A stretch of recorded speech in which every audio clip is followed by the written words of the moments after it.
Keep them.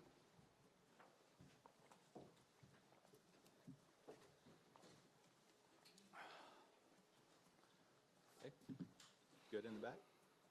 Okay, we'd like to welcome the 2026 champion of the AT&T Pebble Beach Pro-Am, Collin Morikawa. He picks up his 7th PGA Tour victory.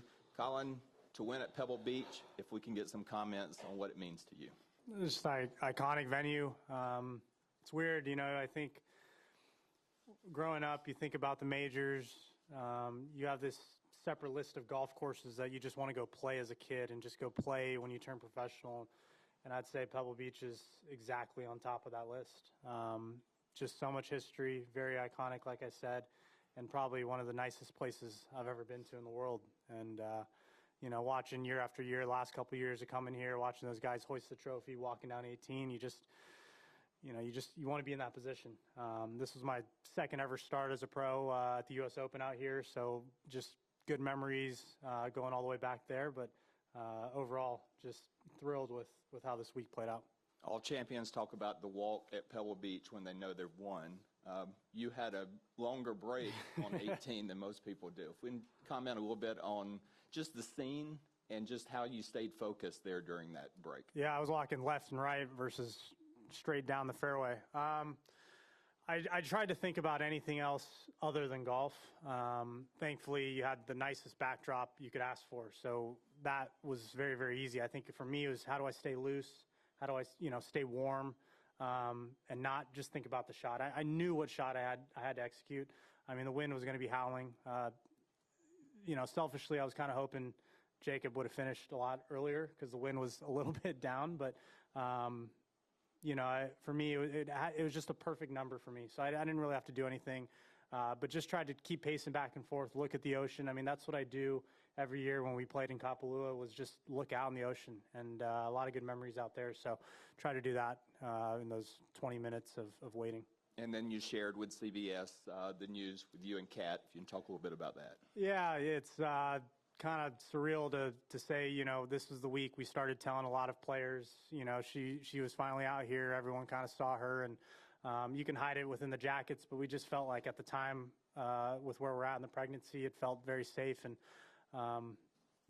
we talked about announcing it if I was going to win. And after Friday, honestly, was kind of chalking it up to say, okay, maybe next time. But, I had a great talk with my coach, Rick, and put ourselves in a good position to do so coming into today. All right, congratulations on that. We'll start with Shed here in the middle, and then Ron. Thank you. Congratulations. Thank you. Yesterday you had talking to Rick about thinking about winning, and maybe something you'd not really done as well. Is it really that simple to just start thinking about winning? I mean, I guess psychologists would tell you thoughts turn into actions, right? Yeah, it wasn't, I don't know if thinking is the right word. I think it was more just believing and knowing why I'm here. I think I've been trying to make golf so perfect, trying to hit these shots and trying to make these putts in a certain way that maybe others are doing it, that you forget how to play the game of golf. And I think looking back when I was 10, 12, 15, growing up on Chevy Chase, playing 10 holes, dropping 3 balls, like I played golf. And I've gone so far away from that creativity of that side, that I think the last 2 days, I went to go play golf. And I caught myself today, even after the bogey on 5, I was like, man, I love being in this position. Like I hadn't felt that in such a long time. And you feel that on the team events, you feel that here and there, but I just told myself, like, man, like it just felt so good to be in that position. And I knew when I was able to not convince myself, but just talk to myself in my head that way, that I was ready, whether it went great or it didn't go great. I was ready to go execute the shots, play golf, and not worry about the wind, not worry about the rain, not worry about, man, if I make bogey on 8 and then I go try and make pars on 9 and 10, it was very in the moment stuff. But I think it all comes back to how you start the day. And, I started the day this morning telling myself, yeah, let's go out and win this thing. All right, let's go Ron and then Paul. Collin, congrats on the win. Your caddy said everybody thinks he's kind of a robot, and he kind of is sometimes, but he's also more creative than people realize. Can you speak to sort of that balance between creativity and feel and the stoicism that you carry out there. Yeah, there's an art to golf, and I think with the more and more technology, it's great that to advance and figure out what you need to do better and how to perfect certain things, how to hit great shots. But there's an art, and we're artists at heart. And like I said, I've gone away from that a little bit. I mean, it's funny. I watched my shot yesterday after we played on 17, and the announcers or whoever's talking was saying, "Oh man, I'm hitting a draw." It's like I still know how to hit these shots. I play golf. We hit them shots. I just like to play the fade more often than not because I know most of the time what it's going to do. So for me, being able to picture those shots and seeing those, the curvature, how the wind's going to affect it. I mean, today, the best shot I think I hit was probably 18 was great, but on 7, I've stood on that tee where it's been really windy, and you start thinking about numbers. You start thinking about, man, is a 9-iron enough? 8-iron is a wedge. And I just took out 9-iron. I looked at Mark. We kind of nodded heads, and it's all feel. And that's that artistry, I think, that a lot of people, lose maybe over time. You definitely have that as a kid, and it's how do you get that back? And this week was really, really big for pulling that out. All right, we're going to go Paul, Doug, and Alan. Collin, you said yesterday that the putter you're using you stole from Kurt Kitayama's bag. Yeah. Can you tell the story of finding it, stealing it, and bringing it here? Yeah, so we were playing, we were playing the Friday right before Waste Management. We had a match. It was myself, Kurt, his brother, and Minwoo. It was actually, it's Kurt's putter, but his brother was using it. And I had gone all week, the last 2 weeks, with a different blade style of a putter. Actually, the one Nelly Corder won, I believe, 2 weeks ago, this wide TaylorMade blade. And I was putting with it, didn't make anything. I looked at Daniel, his brother, his caddy, and said, "Oh, let me try it." So I tried it on the 15th, or maybe the 13th hole. Felt great. I was like, I jokingly said I might have to take this. So then the rest of the round, I only putted with that putter. Went the next 2 days. My wife actually had just ran a marathon that Sunday. Yes, she is an absolute psychopath. But so the next 2 days, I actually didn't touch a club other than my putter or his putter. That's all I was doing in the hotel room. I didn't hit balls, didn't do anything, just putting in the hotel room, putting. Obviously, that didn't help for Phoenix.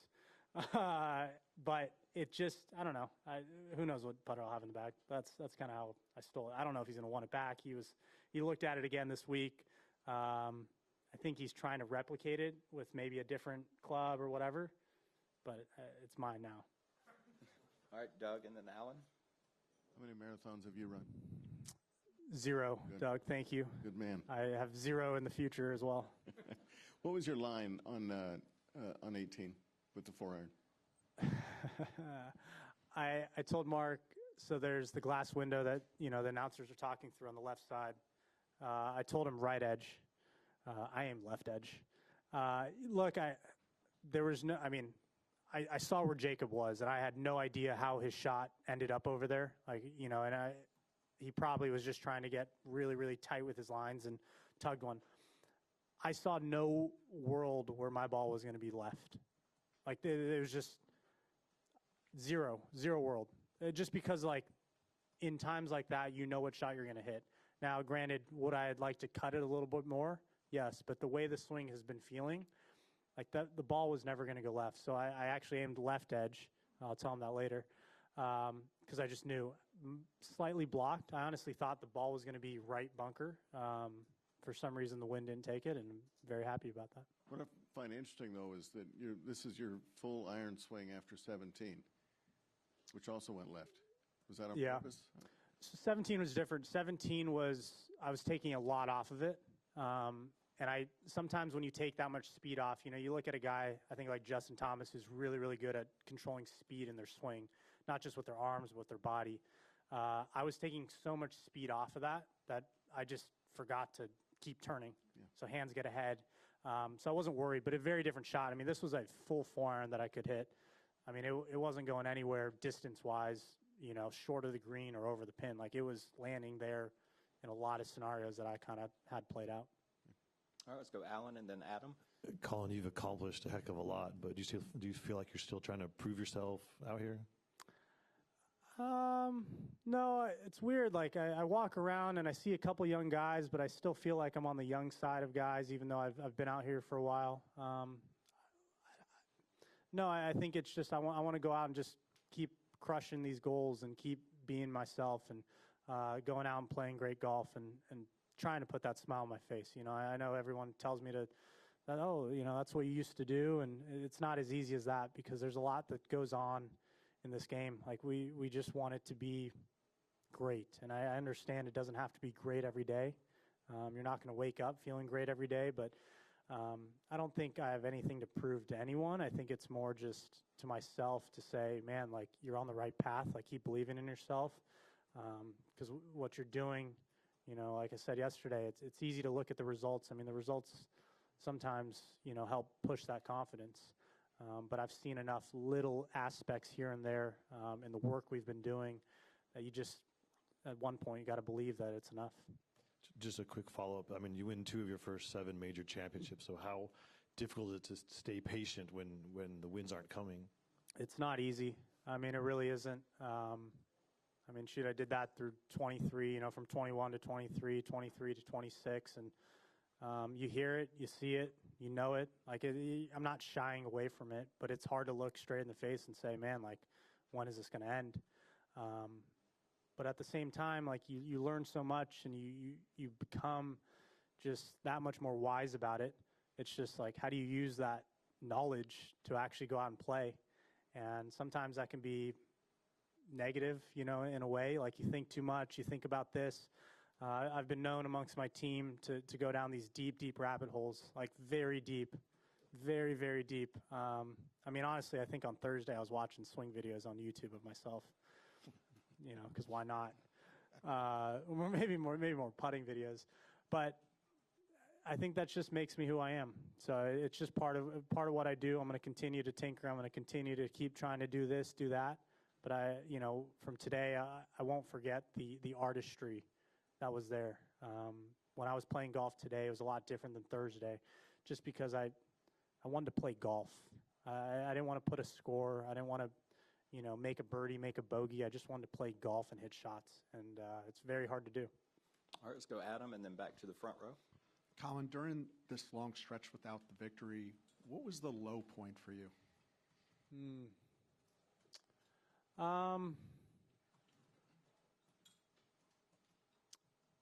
I would say when the season ended, probably this year, or last year in 25. You know, when I really put the clubs away and had to make a decision on, like, you know, what direction am I going to go? Like, how am I going to get out of this? And every off season is very interesting because you come out of it and you're like, man, I'm ready to go, but like, what changes are you actually going to make? I added 10 pounds of fat. Of something, you know, some muscle. I'm not going to say 10 pounds of muscle. Like, I don't like that. But, like, you know, I put a lot of work into my body with some trainers in Vegas, physios in Vegas. Hired a new team to come out with me out here. And that's kind of the road I went down. You know, I've been fighting this swing thing for so long, and I haven't been able to give myself time to make a substantial change. So in the 2.5 months I had off, essentially from mid-October, it was like, how do I get my body right? How do I get it to feel good? And then I go out and miss the cut in Sony, and you look back and you're like, man, did you really just waste 2.5 months?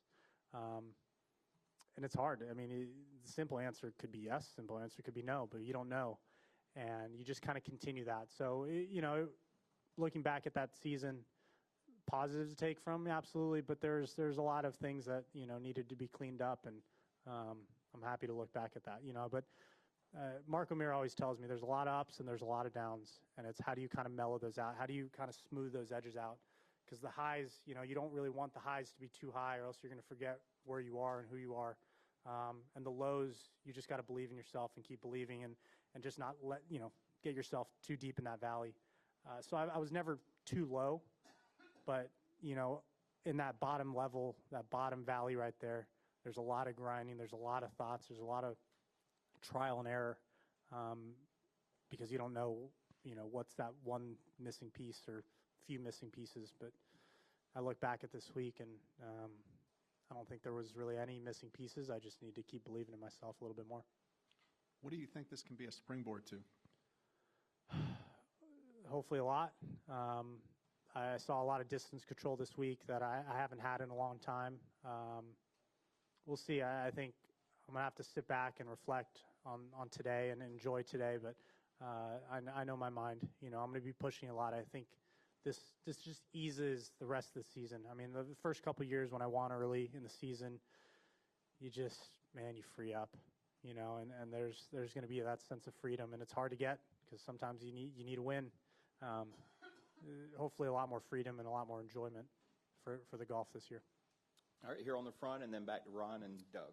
Collin, the outright lead was changing hands among a few guys during the round. How much were you paying attention to that? And then once you got it on 15, what was the feeling for those final few holes? Yeah. I was very aware of Scotty Scheffler's score today. Wow, I mean, first off, what a player. I mean, I've known him for a long time, and, it's cool to kind of go head-to-head against him and Sam, and, I practiced a lot with Minwoo. I love looking at leaderboards. I want to know where I am. Like I said, like when I'm playing out there, I wasn't stepping on a tee saying, man, I got to make birdie, or man, I got to save par. I just knew where I was. I had to keep going because these guys weren't going to let up. 18 is very birdieable with the way the wind was going, 14, 15, I mean, even 16. A lot of birdie holes coming in, even 13, even downwind. So, I think from the very start, I was looking at leaderboards. I always have. I always will continue to do that. But, yeah, I mean, I would say after the birdie on 15, I knew that it wasn't going to be enough. Like, I had to keep going, keep making the birdies because you never know. Sepp Straka, he finished birdie, eagle, right? And, like, for a moment, like, you thought the guy was out of the tournament. So you can never let those things go by. But I was really, really focused on myself, and I just haven't been able to get in that head state in a long time. Was there any concern after 17 as you were walking to 18? The only concern was how long the wait was going to be. A lot of pacing for me. And I think the pacing for me just kept me loose, just kept me moving because, it wasn't warm by any means, right? So, like, you stand there for a couple minutes. Who knows what's going to get stiff, what's going to feel different. I tried to take out my 8-iron, just swing a bunch of swings. But, when I stood on that tee, it was one shot. This is what you're going to hit, and we'll figure out after. All right, let's go Ron and then Doug. Collin, you obviously showed some emotion both after the putt dropped and then hugging Kat.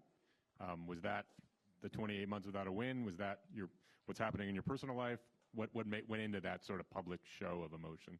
Yeah, probably a combination of everything. It's probably more the baby than the drought of winning, right? But I didn't know how I was going to react. I mean, I felt completely fine 30 seconds before I hit that putt, standing over the putt, making the putt, and then I take the ball out of the hole, and I have no clue what to do. But I think it just shows because we care. We care a lot. The work that you put in, day in and day out, guys helping you here and there, like Kurt Kitayama going out and helping me with my putting, just saying little things. Kiz actually talked to, I talked to Max, I talked to Kiz, I talked to Tiger during TGL matches. Like, a lot of these guys, that's a lot of putting help. But just because everyone cares, it's a weird ecosystem in our world because we're all essentially individuals trying to beat each other out. But for the most part of my 7 years being out here, everyone's been able to lend a helping hand when you do ask. And that's amazing. That shows the character of a lot of the guys out here. And I'm very thankful for that. I think hopefully, guys look at me and for whatever, how to hit it fade maybe. But, everyone's very, very kind out here, and I'm very thankful for that. All right, we'll go Doug, Shed. Okay, Shed, and then Doug, and then we'll wrap with Paul. Yeah, you alluded to goals, and I'm just curious what those goals are maybe for the year, and I don't know if you're looking farther down the road, career goals. This year was to win multiple times. It's funny to say that, considering a guy that hasn't won in a few years, but why not? It's not even shooting for the moon. Like, I've done it before. you know, for me, I think like today, if I had gone out and played golf and said, man, you know, 22 under was the number, probably would have shot 20, right? You think about the cut. No, you missed the cut by one. You make the cut on the number. Goal-wise, I always just keep pushing, and I think they're all realistic, no matter how crazy they sound. I think after this win, it's going to give me a lot of confidence heading into the majors, heading into the Players. But my focus, you know, would be I'd love to go and win at Riviera. It's one of my favorite courses out on tour, being an LA kid, going out, enjoying that with family, friends, some great food. What has happened over the past year and a half, you know, with the fires, I think a lot is going to come together next week for the better, and I hope people realize that. I think this week is a really special week. You know, I had a dinner with a bunch of the AMs earlier this week, and sitting down at the table, and I'm thinking, man, how do I, you know, why am I even sitting here? Like, I feel like I'm very different class, not just class money-wise, but just of who these guys are and how they have impacted the world. And I'm just very thankful for the partnerships and the people that we've gotten to meet through this tournament. It's really unlike anything else. And you know, I know I hadn't played it my first handful of years out on tour, but these guys mean a lot, and they're very thankful. So Jeff Yang out there, we won. You didn't win. I won. I'm kidding. All right, Doug, and then Paul. You'd mentioned something outside about maybe being guilty of looking too far ahead early days and trying to do better at staying in the moment. It almost sounded like having won a lot early and wanting big stuff early. What does that mean? Did you set the bar too high for yourself? Expectations too high? What? No, I think I didn't enjoy it. You know, like I didn't enjoy the major wins as much as I should have. I mean, you know, I'd love to go out and have some drinks with some buddies and screw around. But like, you know, and granted, the way our schedule works, like you normally have a tournament next week and you go on and keep playing, but that doesn't mean tomorrow night I can't just go sit down with some buddies or with Kat or with my family and just talk about great things happening in life. You know, the baby, what my friends are doing, what they're doing in work, like just enjoying life. Like I think beforehand I won, and then that next Monday I was ready to go play golf. And it doesn't mean I'm not ready to go play golf tomorrow, but you know, you bet I'm just going to enjoy it a little bit more. I had some glasses of wine this week, which I never do, partially because of the AMs. You know, they had some great wine, but I just, you know, just relax a little bit. It's a very stressful life, and it's hard to step back and say, man, how grateful we are to do this. But yeah, I think that doesn't mean I'm going to not set crazy goals and push myself even harder, because I fully believe I can achieve that. I mean, these other goals that I didn't mention, you know, they're out there. They're very out there. This helps that, but it doesn't mean that, you know, everything's just going to come together now just because of this win. Like I've got to really just stick to this belief process and stick to just being myself. No, I am not. I am definitely not. All right, last question, Paul. Two quick things. Were you going to hit was it always putter on 18 there with it just into the rough? I mean, walking up, yeah, I looked at Mark. I don't think he was going to allow me to chip it. I don't think I was going to chip it. It was either going to be putter, a bladed 60, or 5. He mentioned 5 wood. I thought 5 wood was going to be too hot. It's kind of nestled down. I think 60 probably was the play, but 2020. And then when you were winning majors and getting up to the top of the world, you were considered the best ball striker out here. Scotty has maybe taken that mantle. With where you are now, do you feel like you're back in that conversation? Yeah. You should have seen us on Monday of this week. I had about 6 TaylorMade guys watching me hit golf balls, asked them how to hit a cut. We looked at it, center face, 8-iron spinning at 6,700. So switch balls. Switch balls to spin your ball this week. Why not? So thank you to the TaylorMade guys, because, you know, without that, honestly, who knows what the balls could have done. I might have hit 4-iron over the green today. What'd you switch into? Just the spinnier TaylorMade, you know, TB5X ball. It was small little insight into just, being able to control the ball and seeing the shots that I've seen before. It was pretty cool. It was really cool to have that control again, because I felt like I've been close, but something's been off. But you don't really think about switching balls at Pebble Beach, wet, soft, spinny. Good call. Well, Collin, congratulations once again on winning at Pebble Beach, and we couldn't be happier for you and Kat. Thank you. Thank you, guys.